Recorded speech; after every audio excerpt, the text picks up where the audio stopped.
least 20 boats of tourists who had gathered around an area to watch the shark work. And we had the shark on a huge 90-foot platform 30 feet underwater, and at the press of a hydraulic button and pulling a lever back, supposedly the shark comes shooting out of the water head first. And this has absolutely happened because David Brown and Dick Zanuck were there watching with me. The shark came up tail first. It just came up tail first, and it was like it was like a 25-foot moon. In the summer of 1975, a shark changed cinema forever.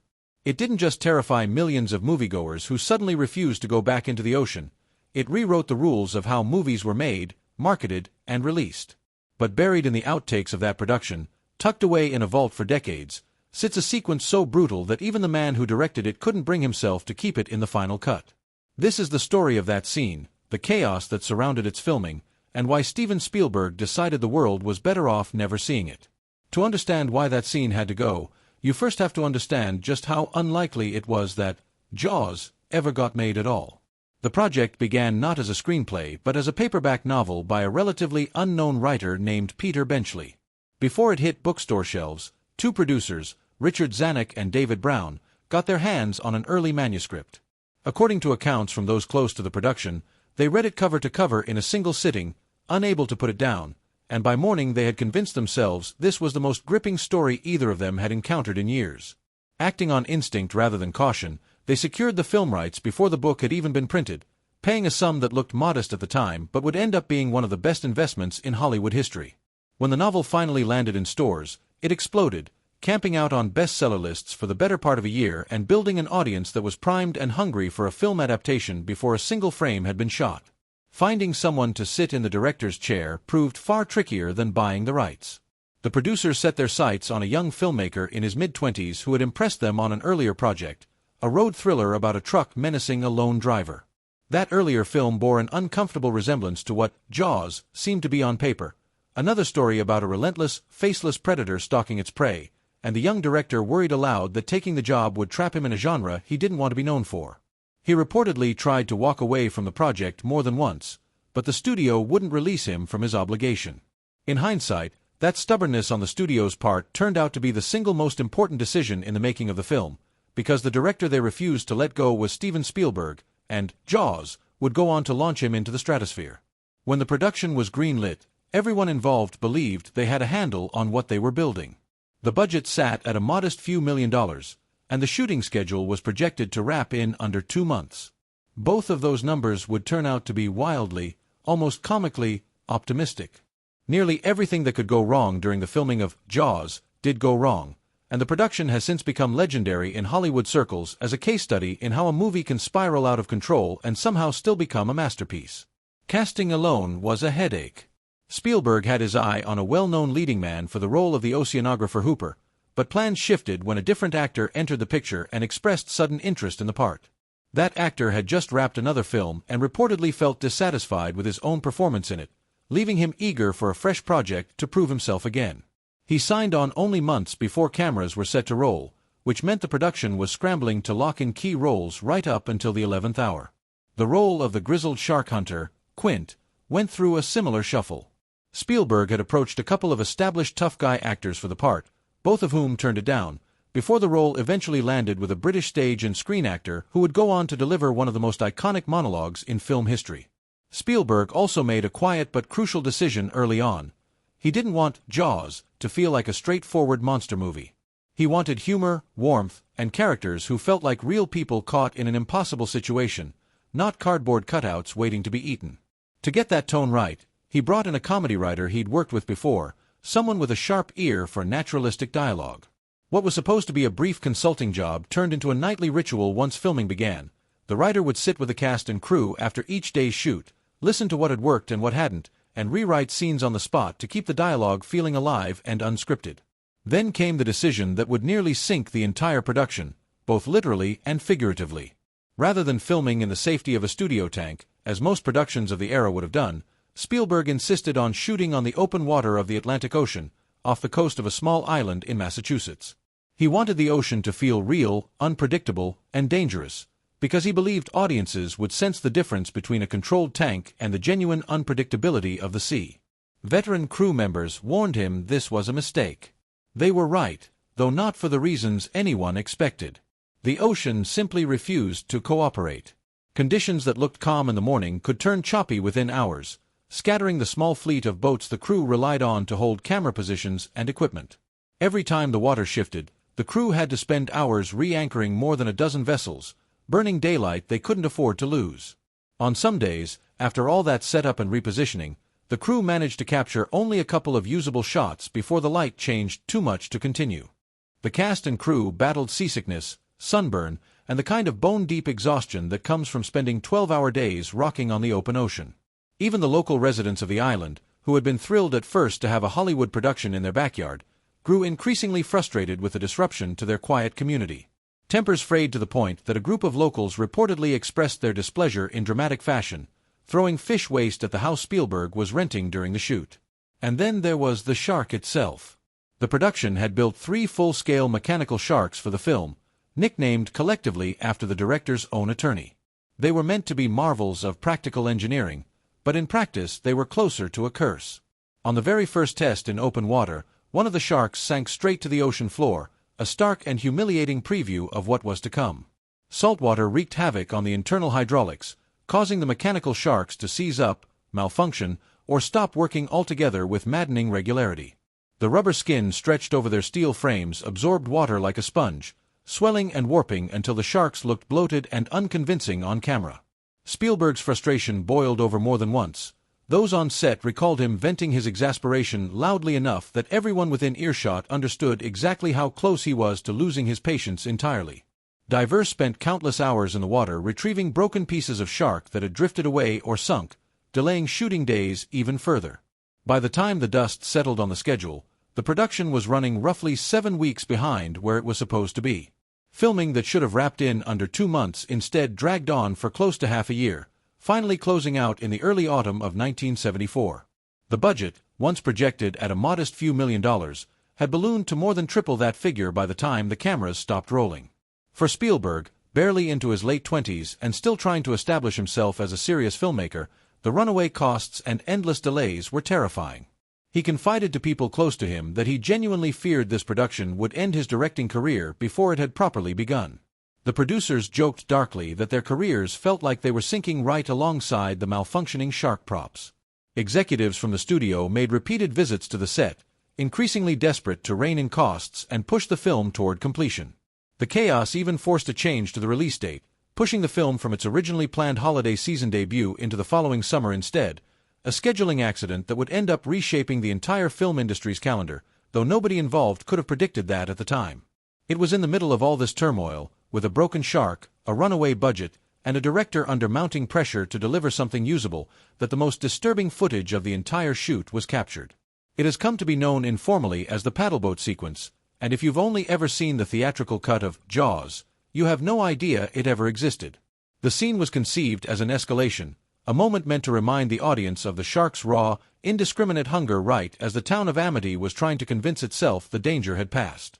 In the sequences filmed, a man on a small paddleboat spots young Michael Brody, the police chief's son, in obvious distress in the water and rushes toward him to help.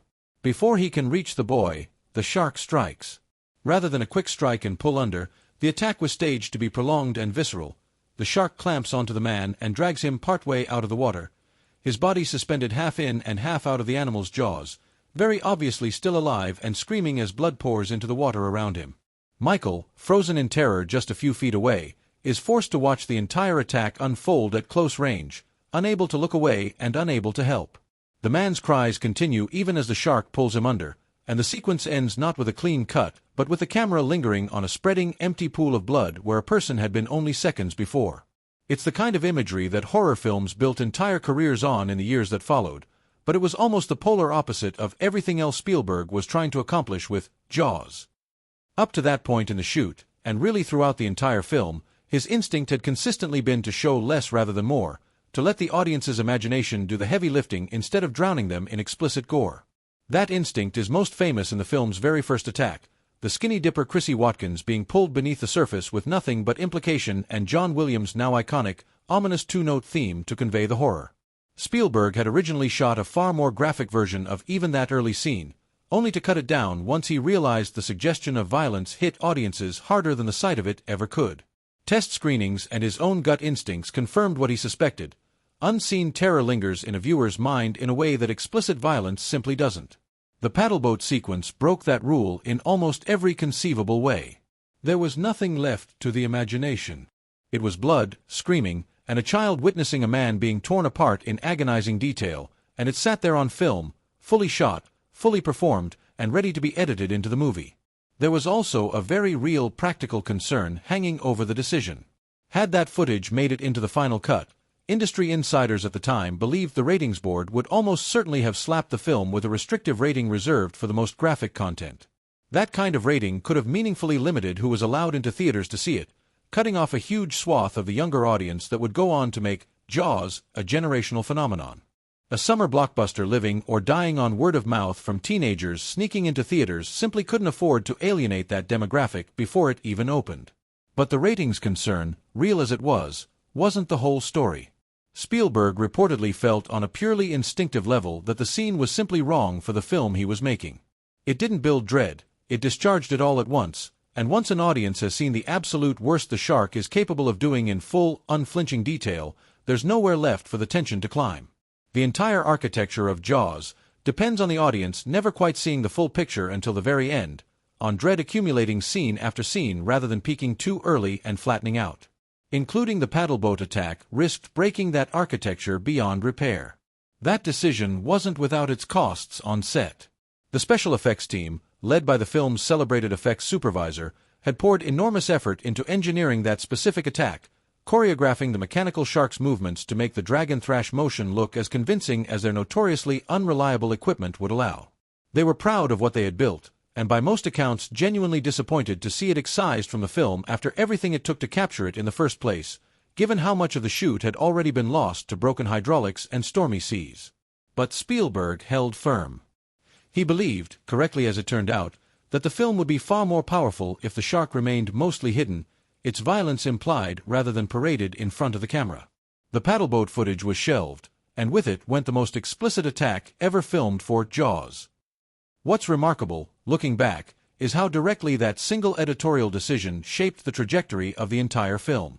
Jaws, as released, leans almost entirely on suggestion.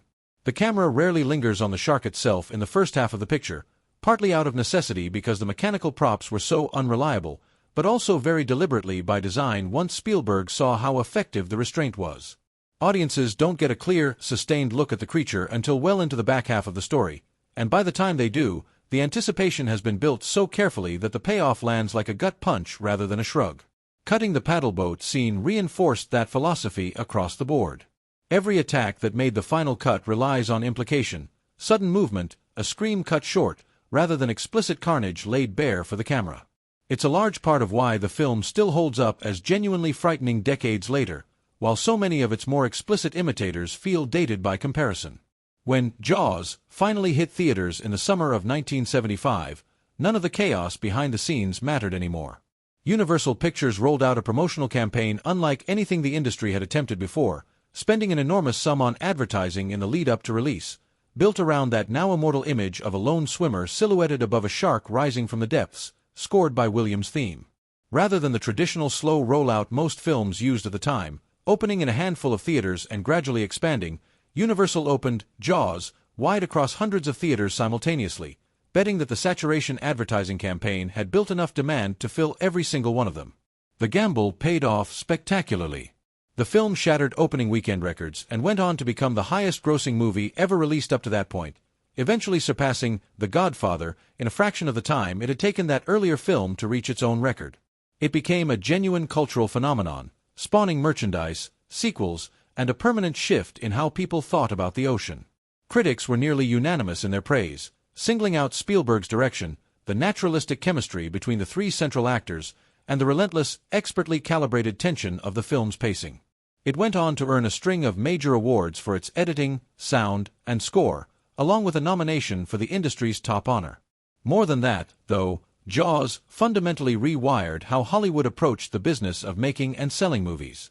It proved that a lean, character-driven thriller, made with real craft and marketed aggressively, could outperform anything the industry had produced before. It shifted the calendar, turning summer from a dumping ground for lesser films into the premiere season for the biggest releases of the year, a shift the industry still follows to this day. Without Jaws paving that path, it's difficult to imagine the blockbuster era that followed unfolding the way it did, from the space operas and dinosaur parks that came after to the entire modern concept of the tentpole summer release.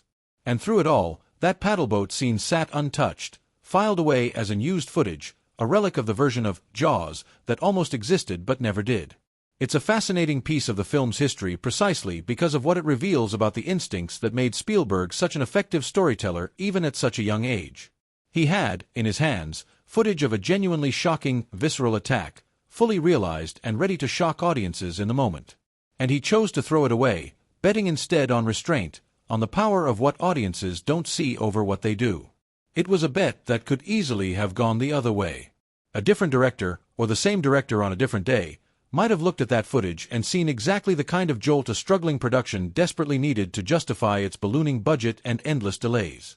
Instead, Spielberg trusted a quieter, more disciplined instinct, and in doing so, he protected the very quality that has allowed Jaws to keep terrifying new generations of viewers for 50 years and counting. It's worth sitting with just how counterintuitive that decision must have felt in the moment. Here was a young director, already fighting to prove he could deliver a usable movie after